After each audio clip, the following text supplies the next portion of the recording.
So one of the things about Yom Teruah that's crucial is that Yom Teruah is to be celebrated on the 7th new moon, 7th month.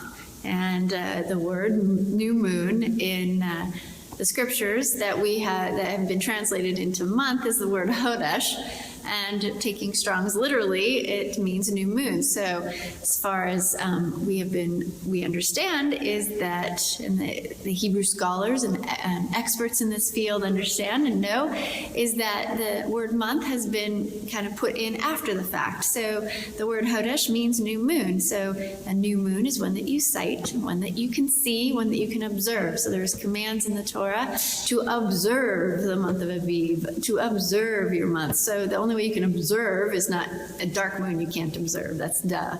So you observe and you watch for that sliver of the new moon of the 7th month. It's a beautiful thing. So we believe very strongly that the calendar is a big deal here, because if you don't show up on the right new moon or the right time of the month, then there's a problem. You're going to miss the feast. So we believe calendar is very crucial. It's not just about just showing up to trumpets whenever you feel like it. It's about showing up to trumpets when you're supposed to show up to trumpets. And the scripture says 7th new moon.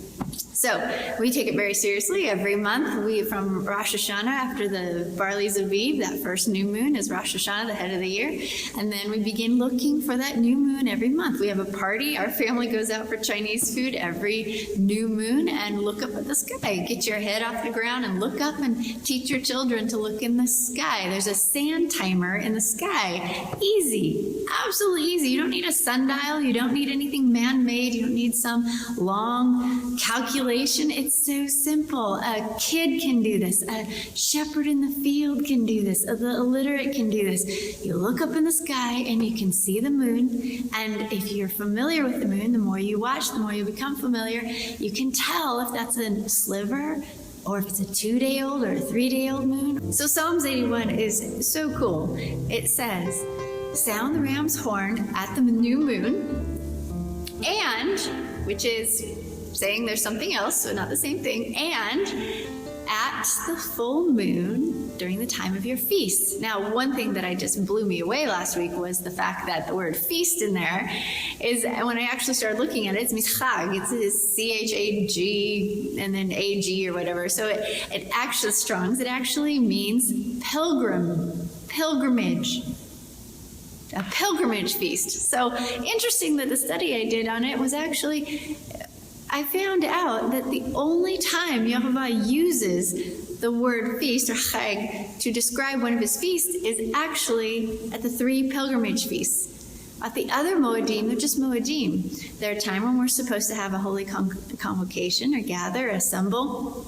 But he actually does not refer to any of the other ones as feast, because that word feast has the innuendo that you're supposed to move. You're supposed to travel for that feast up to Yerushalayim for those 3 feasts. So you have unleavened bread, Shavuot, or Feast of Weeks, and then Sukkot that you're supposed to travel. And he calls those, celebrate the feast to me. It's a pilgrimage feast, right? Okay, so here's the thing.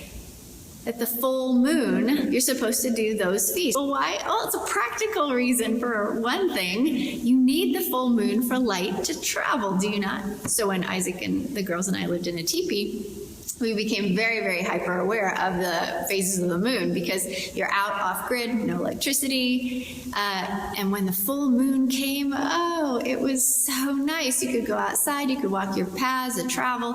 You could see things, you could make moon shadows. We could walk to the bathroom, we could walk to the tub, we could walk to our chickens, we could walk to the schoolhouse or down to the fridge. So the new moon was a dark time. You don't celebrate Sukkot during a dark time of the month, during a sliver moon. No, you celebrate it during the full moon, and Psalms 81 proves that, which lays to rest any issue with when do I celebrate the feasts. I mean, it's so clear. You look at some words in the scriptures that are very important to understand. He names in the covenant, in the Melchizedek royal law that's Exodus 19 through 24, you see in there, I think it's in Exodus 23, celebrate this during the month of Aviv. Okay, so the important thing is to figure out, what does Aviv mean? What did Papa mean by Aviv? Figure that out. And I think you will conclude that Nehemiah Gordon, Michael Rood, Keith Johnson, the team over there, they are experts in this. They know what Aviv means. And now they have discovered. So now we know what the month of Aviv is. We know how to find it. And a new moon is a sliver. It's easy. It's not complicated. It's supposed to be easy so that everyone in Israel, from the little kids all the way up to the old ones, educated and non-educated, can find Yehovah's rhythm and live it so they're watching and not unaware. It's really simple, people. On the end, we won't be watching for the moon at all. We're just practicing on the moon right now. We're going to, in the end, on that Yom Teruah, when he's ripping through the clouds, we're going to be watching for him.